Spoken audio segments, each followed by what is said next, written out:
یا اللہ یا اللہ یا اللہ۔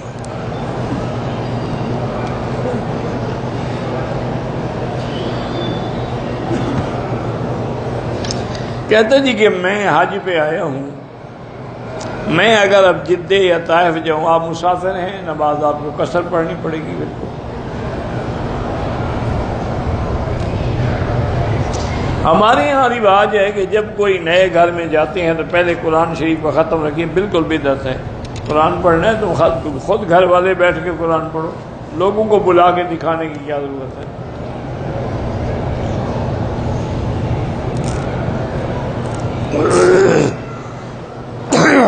کہتے ہیں جی کہ ہمارے یہاں کرکٹ جیت جائیں تو خوشی ہوتی ہے، ہار جائیں صدمہ، ہی فطری بات ہے، نیچرل بات ہے، ایسے ہوتا ہے۔ تمہیں حج سے خوشی تھوڑی ہوگی، کرکٹ سے ہی ہوگی۔ عمرہ کرو تمہیں کیا خوشی ہوئی ہے، طواف کیا کتنی خوشی ہوئی ہے۔ کرکٹ جیت جائیں تو آج ناچنا شروع کر دو گے یہاں بھی۔ میرے والد کی طبیعت خراب ہے، اللہ شفا عطا فرمائے۔ بھائی مجھ سے کہتے ہیں کہ جی ہم آپ کے ساتھ سیلفی بنا سکتے ہیں، میں کیوں کہوں؟ میں گناہ میں کیوں شرکت کروں؟ میں تو ویڈیو وغیرہ وہ اسی کو صرف جائز سمجھتا ہوں جو دین کے لیے استعمال ہو، تبلیغ کے لیے استعمال ہو، آگے دعوت پہنچائی جائے، ورنہ تو بے فائدہ ہے۔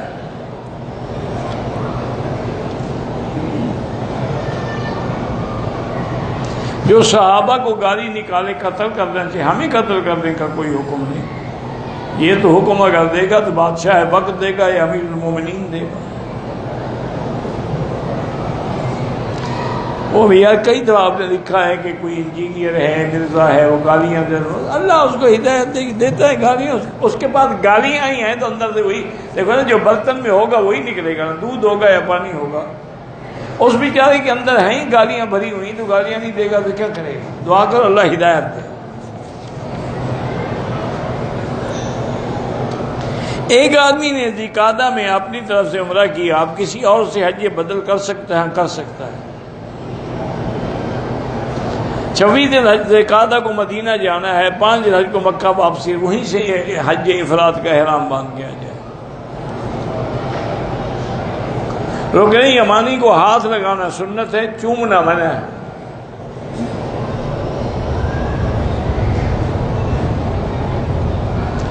حج کے ہم 3 مہینے سے مکے میں کام کر رہے ہیں، حج کے دنوں میں کام کرنے کی اجازت نامہ ہے، حج کر سکتے ہیں؟ کر سکتے ہیں۔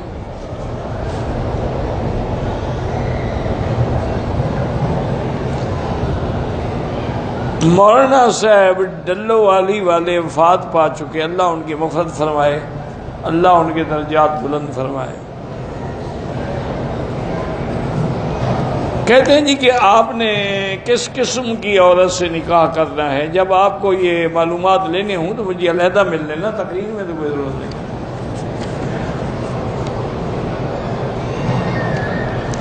میں جدہ سے کمپنی کے کام سے مکے آیا ہوں، حج تک یہی رہوں گا، حج کی نیت بھی ہے، تو آپ کا حج افراد ہوگا۔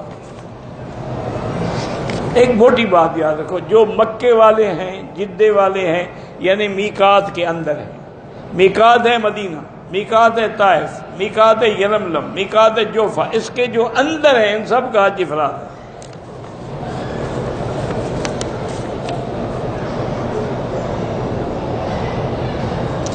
پچھلے سال ہمارے ایک ساتھی نے جدے سے حج کے لیے گئے، انہوں نے احرام مسجد عائشہ سے حج ٹھیک کیا، اس نے چونکہ اس کو جدے سے باندھنا چاہیے تھا، نہیں باندھ سکا، مسجد عائشہ سے باندھ لیا، ٹھیک۔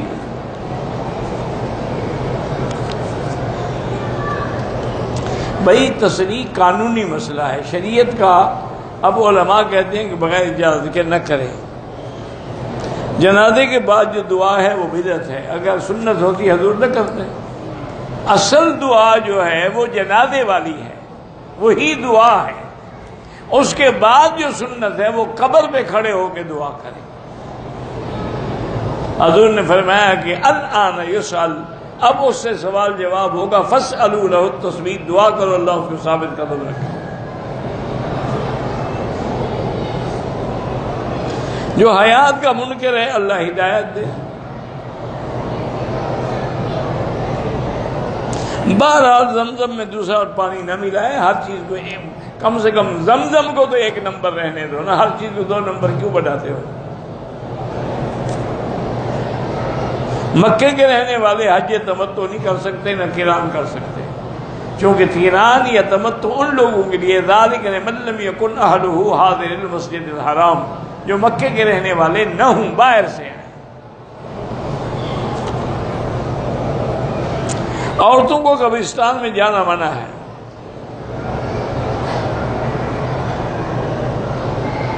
ایک ایسا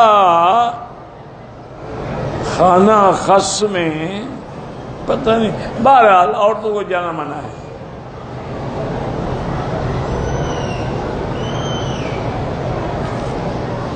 ایک آدمی میں آیا 3 مہینے کے لیے مکہ، اس کا ارادہ ہے کہ 10 دن مکے رہ کے ریاض جائے گا، نماز قصر پڑے گا، 15 دن کی نیت کر رہے تو پھر مقیم ہو جائے گا۔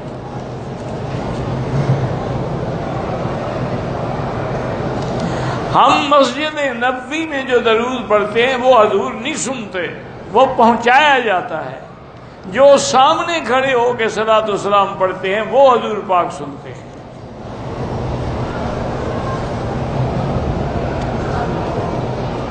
جب لڑکی بالغ ہو پردے کا حکم ہے، لیکن بہتری ہے کہ پہلے سے شروع کر دے۔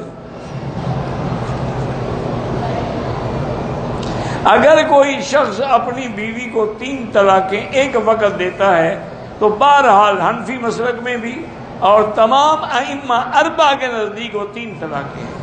فقط بعض علماء اہل حدیث ہیں جو فرماتے ہیں کہ 1 طلاق ہے، ورنہ پوری جمہور امت اور تمام ائمہ کہتے ہیں کہ 3 ہے، 1 بہرحال یہ حلال حرام کا مسئلہ ہے۔ اگر 3 طلاقیں دی ہیں تو بس ہمیشہ کے لیے وہ ختم ہو گیا۔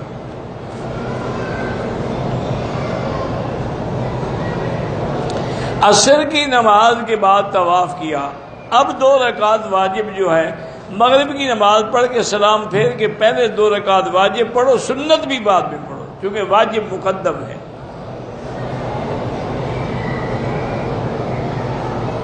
باہر فجر کے بعد ہی پڑھنا ہے، فجر کے بعد تو پڑھ نہیں سکتے جب تک سورج نہ چڑھے۔ اجتباء جو ہے کندھے نکال کے حضور نے رمل فرمایا تھا تاکہ کافروں پر اپنی طاقت کا اظہار کیا جائے۔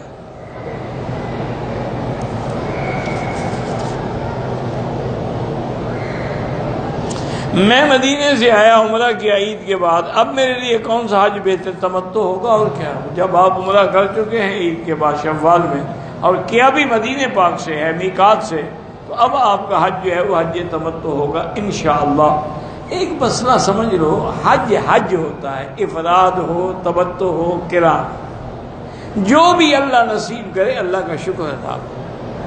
ان اصول مسائل میں نا آپ دیکھیں نا، امام احمد بن حنبل رحمۃ اللہ کے نزدیک تمتع افضل ہے، امام ابو حنیفہ فرماتے ہیں قران افضل ہے، امام شافعی فرماتے ہیں افراد افضل ہے۔ تو حج ہے، بہرحال جو بھی اللہ نصیب کر دے شکر کرو اللہ کا کہ اللہ تبارک و تعالی نے ہمیں حج نصیب کیا۔ کہتے ہیں کہ طواف کے دوران مطاف میں عورتیں ہوتی ہیں تو کیا کریں، عورتیں نکل جائیں؟ اگر عورتیں نہ ہوتی تو آپ کہاں سے تشریف لے آتے؟ عورتوں ہی سے تو آپ آئے ہیں، آپ بھاگتے کہاں ہو؟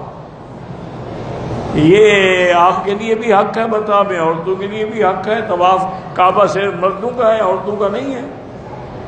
حضور کی ازواج مطہرات طواف نہیں فرماتی تھی۔ اللہم صلی علی سیدنا محمد وعلی آل سیدنا محمد وبارک وسلم۔ اللہم انت ربی لا الہ الا انت الاحد الصمد الفرد الذی لم یلد ولم یولد ولم یکن له کفوا احد۔ اللہم انت اللہ لا الہ الا انت غنی ونحن الفقراء۔ اللہم انت اللہ لا الہ الا انت غنی ونحن الفقراء۔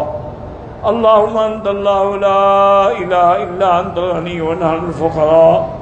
اللہم انزل علینا الغیث ولا تجعلنا من القانطین۔ اللہم انزل علینا الغیث ولا تجعلنا من القانطین ولا تردنا عن بابک خائبین۔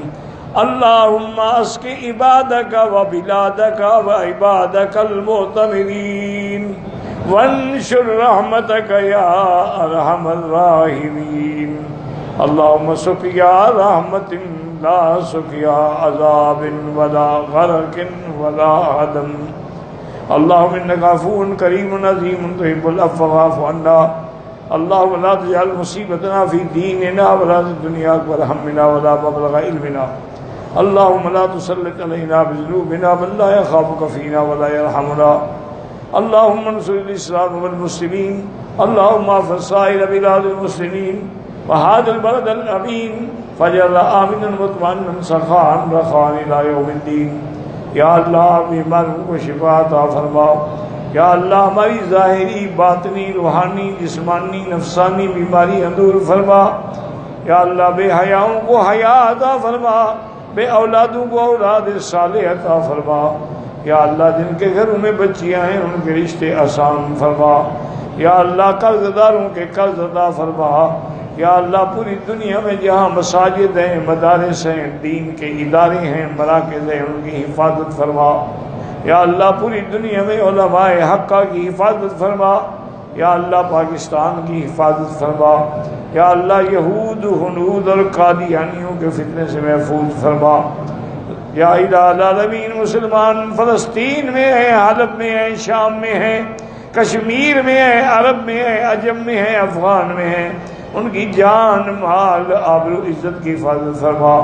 ربنا تقبل منا انك انت السميع العليم وتب علينا انك انت التواب الرحيم. وصلى الله تعالى على خير خلقه سيدنا محمد وعلى اله وصحبه اجمعين. اللهم صل على سيدنا محمد وبارك وسلم